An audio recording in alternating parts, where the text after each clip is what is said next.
Imagine a house, a normal house, with the usual appliances, dishwashers, refrigerators, vacuum cleaners, and of course, an electricity bill, which comes every month. Now, we're going to make this a Kentucky home because in Kentucky they get almost all their energy from coal.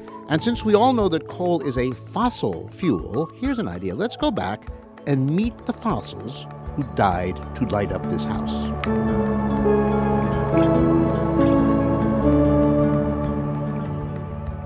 Well, we're going to have to go way, way back to the Carboniferous period. That's about 300 million years ago.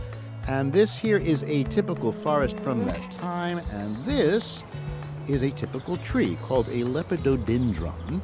Long, skinny tree. They sprouted up as plants do, soaking in sunshine, absorbing carbon from the air so they could grow and grow and grow. And then, of course, they died, to be replaced by another set of lepidodendrons that also grew and died, another that grew and died, and another that grew and died. So after millions and millions of years, the layers of all these dead plants pressed down one on top of the other, concentrating all that ancient carbon and ancient sunshine into a hard black rock that we call coal. So, just for the fun of it, let's say our house here in Kentucky uses roughly 1,000 kilowatt hours of coal-powered electricity in a month. That's about average. Can we figure out how many of those ancient trees are in fact being harvested to power this home for 1 month?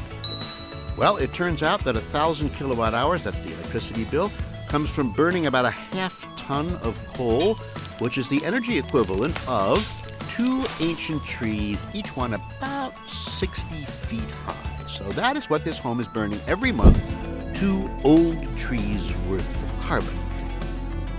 Now, if we go for a year of electricity, that would be 24 of these trees. And then over a decade, over 10 years, we're up to 240 trees. And now you've kind of used up a mini forest of ancient energy just to power your home. And that does not include, by the way, the family car. Cars, we all know, also use fossil fuels. Gasoline does come from oil, and oil comes from, once again, ancient plants, but not trees this time. No. Oil comes from much, much teenier plant-like creatures, so small you can't see them with your eyes.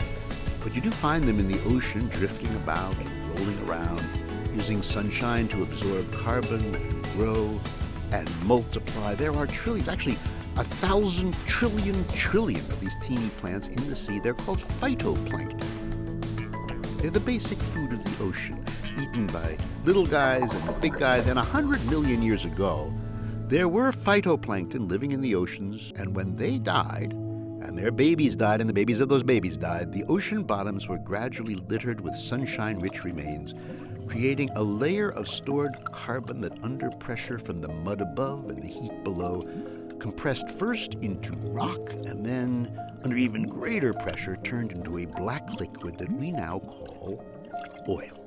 So, today, when you pump a gallon of gasoline into your car, you are mostly pumping the squeezed remains of countless ancient microplants into your car engine. Well, actually, no, they're not really countless because we can count them based on their carbon content. So we calculate that when you turn on the engine and step on the gas and go, for every inch of highway, you are crunching 20 billion ancient plants through your car engine. That is 20 billion for every highway inch. So if your grandma lives a mile down the road, that works out to 1,255 trillion plants giving up their energy to move you to grandma's, who, when she turns on the lights to say hi, she's using energy from ancient trees. So we are constantly using carbon that's been locked in the ground for millions of years, digging it up and putting it back to work, well, for you and for me.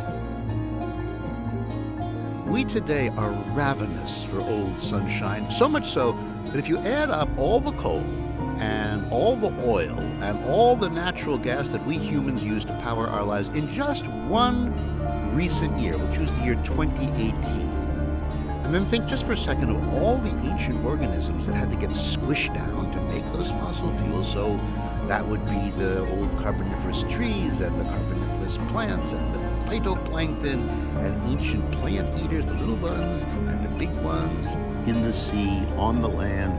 All those old organisms that got crunched into fossil fuels, if you drop all that old life into the container that we call Earth and burn them, it turns out that what we burn in 1 year weighs 100 times more than everything alive today. Everything.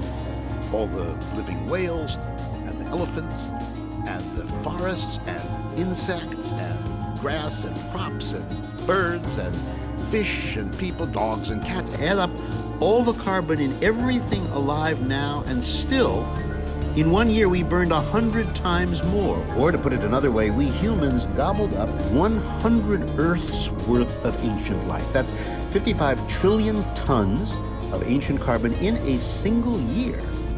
That's a lot of fossil fuel, and we are using it up very, very fast.